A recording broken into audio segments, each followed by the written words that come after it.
I Brugs tilbyder vi støtte til børn, unge og familier, hvor der er problemer med alkohol eller stoffer.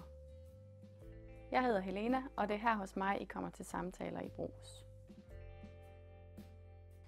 Jeg møder forældre, som med de bedste intentioner ikke har inddraget deres børn i de her udfordringer, fordi at de tænker, at sådan passer vi bedst på dem.